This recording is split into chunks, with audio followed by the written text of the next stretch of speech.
Shalom, selamat pagi Bapak Ibu. Pagi hari ini renungan saya kasih judul Setia dan Taat. Bapak Ibu, kesetiaan dan ketaatan kita mulai dari perkara-perkara yang kecil. Tidak harus langsung dengan perkara-perkara yang besar. Firman Tuhan bilang dalam Lukas 16 ayat ke-10, barang siapa setia dalam perkara-perkara kecil, ia setia juga dalam perkara-perkara besar. Dan barang siapa tidak benar dalam perkara-perkara kecil, ia tidak benar juga dalam perkara-perkara besar. Bapak Ibu, di gereja kita ada banyak kegiatan-kegiatan. Kegiatan yang bisa diikuti oleh pekerja, kegiatan yang juga bisa diikuti oleh jemaat, juga ada kegiatan-kegiatan yang bisa dilakukan oleh semuanya, baik itu pekerja maupun jemaat, semua lapisan di gereja, seluruh pemimpin di gereja bisa ikut. Nah, untuk bisa ikut itu semua, kita diminta untuk setia dan taat. Kok bisa begitu?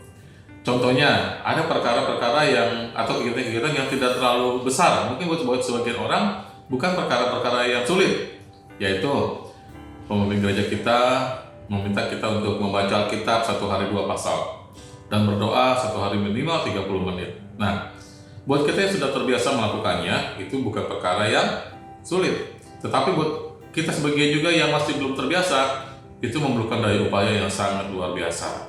Ya, perlu pengorbanan waktu, tenaga pikiran, dan juga niat yang amat sangat untuk kita bisa menjalankannya. Nah, setelah itu, setelah kita baca Alkitab, setelah kita berdoa, kita juga diminta untuk apalagi absen. Nah, absen kan bukan perkara yang besar ya. Nah, di setiap WA group, di KKA, ataupun di semua departemen-departemen, diminta untuk melakukan absen. Nah, apalagi kalau ada orang-orang yang ada di KKA juga ada, di departemen juga ada, gitu ya. Bahkan kayak penanggung jawab KKA nih, yang bertanggung jawab atas beberapa KKA, dia harus melakukan absen di beberapa KKA dan juga di grup departemen-departemennya. Jadi dia bisa lebih dari 1 kali atau 2 kali absen. Nah, buat saya itu juga rasanya ngerepotin. Ngapain sih ya pakai absen segala macam? Apa nggak percaya sama saya kalau saya udah berdoa, kalau saya sudah menjalankan pembacaan Alkitab gitu? Apa nggak percaya? Apa nggak cukup gitu ya? Tetapi Bapak Ibu, saya dicerahkan dengan ayat ini bahwa ini memang perkara kecil, tapi kita harus tetap setia melakukannya. Absen, kita pikir positifnya aja bahwa itu untuk kita semua bermanfaat. Buat teman-teman kita jadi bisa saling memotivasi, mengingatkan teman-teman kita yang belum baca Alkitab akan baca Alkitab, mengingatkan teman-teman kita yang belum berdoa juga untuk berdoa, dan kita bisa saling menguatkan lewat absen itu. Nah, itulah perkara-perkara kecil yang kita harus setia.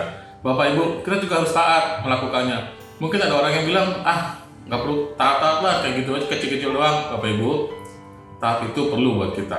Dalam 1 Samuel 15 ayat yang ke-22, saya bacakan ya. Tetapi Samuel berkata, apakah Tuhan senang dengan persembahan bakaran dan korban sembelihan seperti dengan mendengarkan suara Tuhan? Sesungguhnya, mendengarkan lebih baik daripada persembahan dan taat lebih baik daripada lemak domba jantan. Mungkin ada orang yang bilang, enggak lah, gue nggak taat-taat amat, hidup gue baik-baik aja gitu ya. Selama ini saya tuh nggak terlalu taat-taat, biasa-biasa aja lah, nggak perlu taat-taat banget, hidup semuanya nyaman-nyaman aja. Bapak Ibu, ayat ini dikatakan untuk Saul. Ketika Saul menjadi raja dan Saul melanggar, tidak dengar, tidak taat, apakah dia langsung lepas jabatannya dari raja? Enggak, dia tetap jadi raja sampai Tuhan mentabiskan Daud menjadi raja. Itu cukup waktu yang lumayan lama. Tetapi pertanyaannya, selama Saul menjadi raja, apakah Tuhan berkenan kepada Saul? Bapak Ibu, apabila kita tidak taat, mungkin saat ini kita hidup biasanya semua yang kita jalani semuanya berlangsung dengan baik dan aman-aman saja, semuanya nyaman. Tetapi apakah Tuhan berkenan kepada kita? Kita tahu apabila Tuhan berkenan kepada kita pada saat akhirnya nanti, Tuhan akan berkata kepada kita, marilah hambaku yang setia masuk ke dalam kerajaanku untuk hidup kekal selama-lamanya. Bapak Ibu, taat dan setia. Mari kita berdoa. Bapa yang baik, Tuhan Yesus Roh Kudus, ajar kami Tuhan untuk mengetahui kehendak-Mu, untuk mengerti kehendak-Mu Tuhan, supaya kami bisa setia dan taat melakukan segala sesuatu sesuai dengan rencana Tuhan dalam kehidupan kami. Terima kasih Bapak, terima kasih. Kami perlu Tuhan kerendahan hati, keterbukaan Tuhan untuk menerima teguran, nasihat, ingatan daripada Roh Kudus. Terima kasih Bapa, terima kasih Tuhan Yesus, terima kasih Roh Kudus. Dalam nama Tuhan Yesus Kristus kami berdoa. Amin.